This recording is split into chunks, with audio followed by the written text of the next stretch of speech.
Vibrancy Has No Age by Jack Hubbell. It's a great article.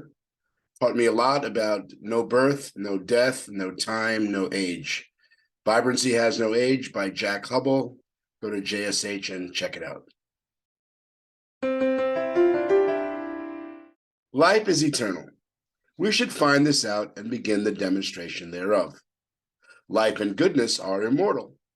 Let us then shape our views of existence into loveliness, freshness, and continuity, rather than into age and blight. That's from Mary Baker Eddy, Science and Health, page 246. In these times of aggressive ad campaigns for cosmetic surgery, Botox treatments, and age-defying products, it can be hard to resist the push to define ourselves based on how youthful we look and feel. Of course, we all admire someone who is vibrant and expresses enthusiasm, but when we fall into the trap of relating these qualities to youth, it's all too easy to think that when someone reaches what is called old age, this inevitably means a loss of vitality. We might find ourselves thinking, we can't do what we used to do, and our quality of life deteriorates along with our bodies. It seems that every phase of life has labels attached, whether it is the terrible twos or the rebellious teens. Even Shakespeare, in As You Like It, speaks of 7 stages of human life: infancy, the school-going years, falling in love, young adulthood, abuse of authority, decadence and maturity, and the return to childhood. He mocks the characteristics of each period, reinforcing the perception that people all too easily fall into such roles based on age. Yet in Act 2 of his play, Antony and Cleopatra, Shakespeare seemed to recognize that we don't have to be snared by such beliefs. His character, Enobarbus, spoke in glowing terms of Cleopatra's ability to shatter such stereotypes and limitations when he declaimed, "Age cannot wither her, nor custom stale her infinite design." Do we wait for the belief of age to creep upon us before handling these not so subtle suggestions? In many cultures, over hundreds of years, there have been lots of examples of individuals in advanced years expressing agelessness in benefiting humanity. Tennyson composed his immortal lines crossing the bar at 80. Explorer and scientist Alexander von Humboldt completed his Cosmos in his 90th year. Toscanini was still conducting the great symphony orchestras of the world at 87, and the founder of this magazine and the leader of the Christian Science movement, Mary Baker Eddy, was able to demonstrate intelligence and business acumen to such a degree that her major accomplishments took place in what would be considered typical retirement years. In her 88th year, she successfully launched the Christian Science Monitor, which is still respected as one of the world's finest international news organizations. Most people have accepted the evidence of advancing years as inevitable. But as Christian Science teaches, age is not a condition of matter, but a state of human consciousness. The evidence of aging is, in fact, only the visible results of accepting false conclusions about our identity into consciousness. It is reported that when the famous baseball player Satchel Paige was asked how he could continue long after other players of his age had retired, he answered, "How old would you be if you didn't know how old you are?" Isn't that the point Mrs. Eddy was making when she described the experience of an Englishwoman reported in the London medical magazine The Lancet? This woman had lost account of time, and as a result, she literally grew no older. Those who saw her at the age of 74 supposed her to be under 20.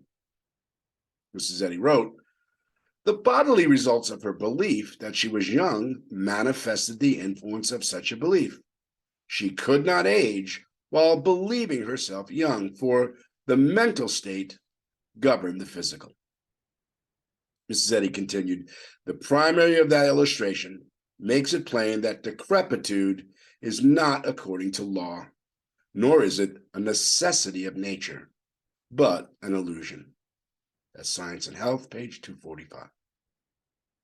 This example shows that we seem to age when we fail to reject the commonly accepted world belief that we are mortal and subject to age.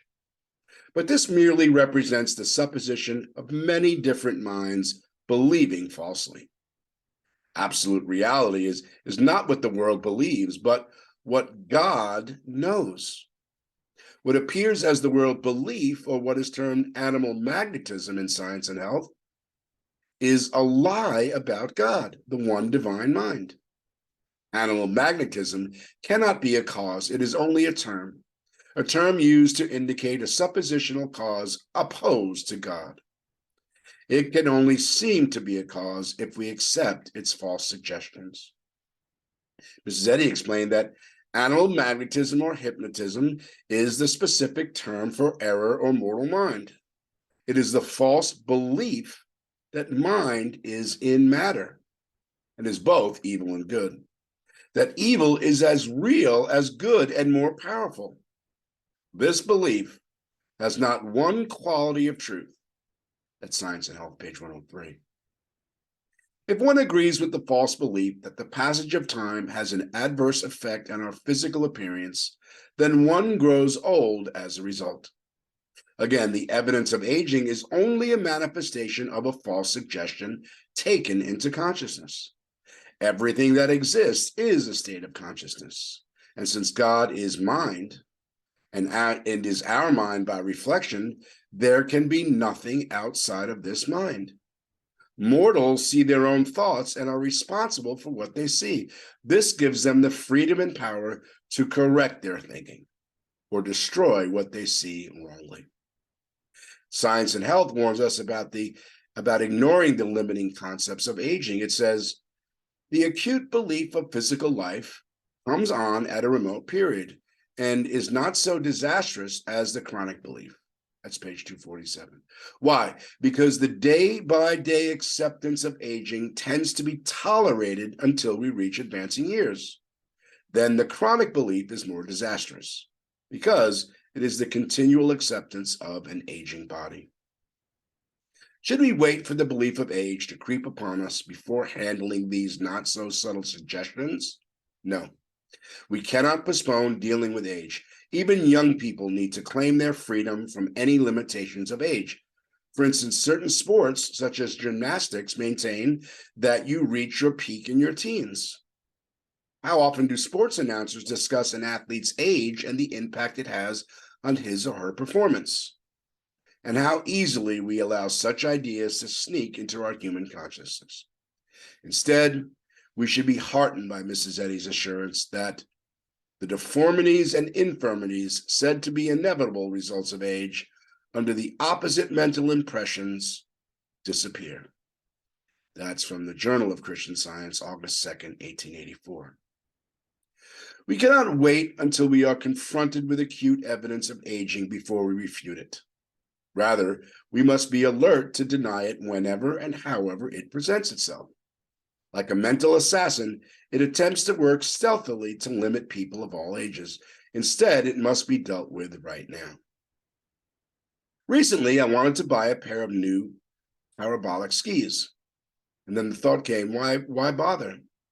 How many more years do you expect to be skiing?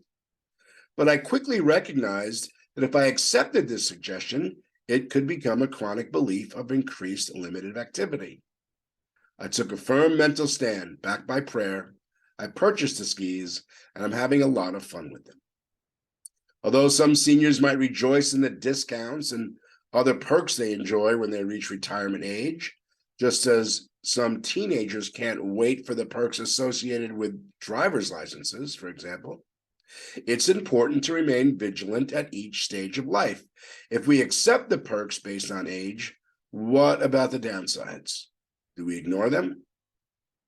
I found it important not only to refuse to think of ourselves as growing older and losing vigor, but also to refuse to see others this way. We need to be constantly alert as to what we allow into consciousness. How then do we refute the belief of old age? Surely the same way we refute any lie, by knowing the truth. So, what is the truth concerning age? The truth is that we are all the expressions of God, divine principle. The truth of being is that we are indestructible as the image and likeness of God, Spirit. Can God be old? No. Therefore, as God's expression, we are incapable of aging. Ageless God expresses ageless. God-like qualities in his spiritual ideas. Spiritual qualities such as love, intelligence, joy, strength, and vibrancy have no age. Christian Science teaches that we don't treat men, women, or children. We refute the lie about them. We don't treat the symptoms of old age. Rather, we correct the lie that such symptoms are real. We have the Christ, which is always adequate to destroy the lie. Mrs. Eddy described the Christ as the spiritual idea that our great master gave of the power of God to heal and to save. That's in Miscellaneous Writings, page 17. So it is that in Christian Science, we don't pray to improve an imperfect, fatigued man or woman. We pray to disprove a lie about a perfect reflection. As Jesus said, "Ye shall know the truth, and the truth shall make you free." That's John 8:32. What appear as symptoms of old age are simply the manifestations of false concepts within consciousness. Wasn't this the case of the English woman reported in the Lancet? Aren't we grateful that we have the Christ here and now, revealing the perfect man of God's creating, the spiritual ideas of God, thus destroying the false concepts in human consciousness? We can affirm, I know that the lie of age cannot deprive me of health and strength or happiness, intelligence, energy, or supply. I know that divine mind continuously unfolds its ideas. I know that I am God's idea. I know that his unceasing creative action sustains me throughout eternity. In the words of Paul, I know even as also I am known. 1 Corinthians 13:12. I know because I am reflecting the all-knowing divine mind as my mind. In the Bible, in the book of Revelation, we read, "Behold, I make all things new." That's 21:5. This doesn't mean we have a beginning anymore, then 2 + 2 = 4 has a beginning. Likewise, we continue to be ever new. We are what God is expressing right now, because we are new moment by moment. We cannot be growing old.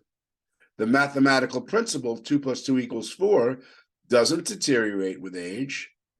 The divine principle doesn't deteriorate, nor do the men, women, and children who are the expression of that principle.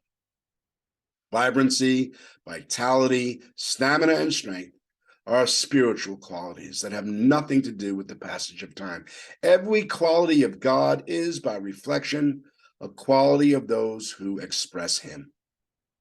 No wonder, Mrs. Eddy wrote, except for the error of measuring and limiting all that is good and beautiful, man would enjoy more than 80 years and 10, and still maintain his vigor, freshness, and promise.